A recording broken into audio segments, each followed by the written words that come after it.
It's good, yeah, it's open, they usually have, so it's just nice.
My flight was delayed and I'm running late, so I'm the one who has to be blamed that we were running late. I'm so happy to be here that I've been probably also muttering or saying ridiculous things just out of my excitement that we have this wonderful opportunity to welcome you at our exhibition in the University Library of Belgrade, at the University of Belgrade and in Serbia.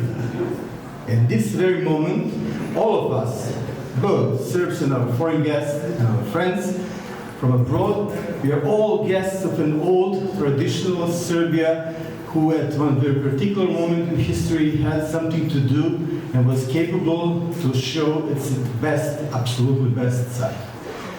So what to say, and not to waste more of your time. Let's devote one moment thinking about what the tradition really means. Tradition, there is one saying, is only something that is alive, something that is present, something that affects us and gives a certain push so that we can go through our lives and that we can foresee the better future. And here in this University Library, we cherish a very special tradition. This building has been brought to this Serbian world because of a generous fund that we have received from Carnegie Foundation 90 years ago. Then it has been rebuilt through the great help of Ambassador Fund that we have received 2 years ago, and we still have a tiny little thing to finish. It takes time with our administration to finish everything. Of American-Serbian relations. And more recently, while Andrew Carnegie gave the city of Belgrade and the country of Yugoslavia this great jewel of learning, this gorgeous reading room next door, this grande dame of education was starting to show her age.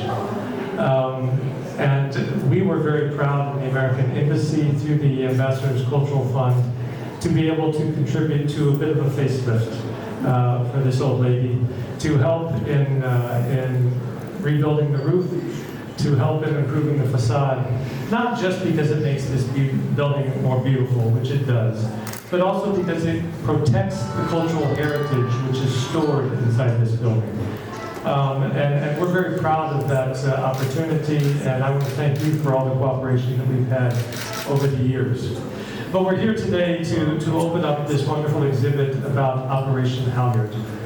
Operation Halyard was the largest mission of its kind in the history of warfare. The effort to save over 500 downed airmen in one fell swoop. And in fact, there is a wonderful novel that's already been written by it, and the author of that novel, Forgotten 500, is here with us tonight, so thank you. And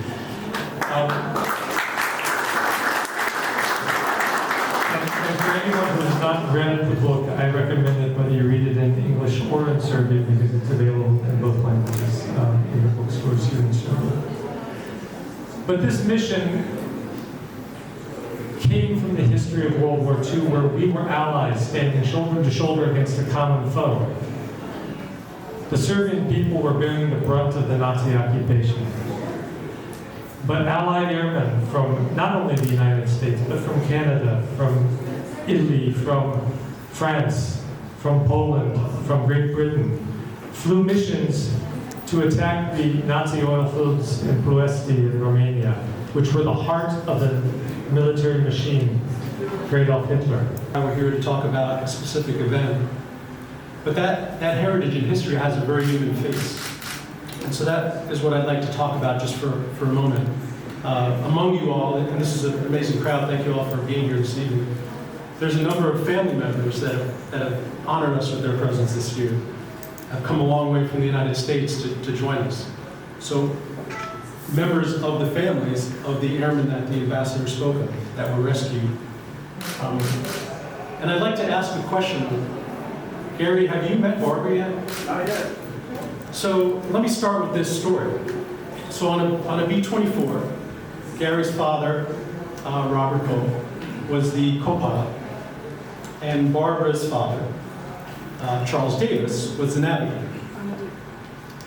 Commodore, yeah. They were shot down together and landed in Aurora, were collected, brought to Prandi, and were rescued. They went home, lived their lives, had children, and some grandchildren, Vicky. And they have not met each other. These two have not met each other until 75 years later.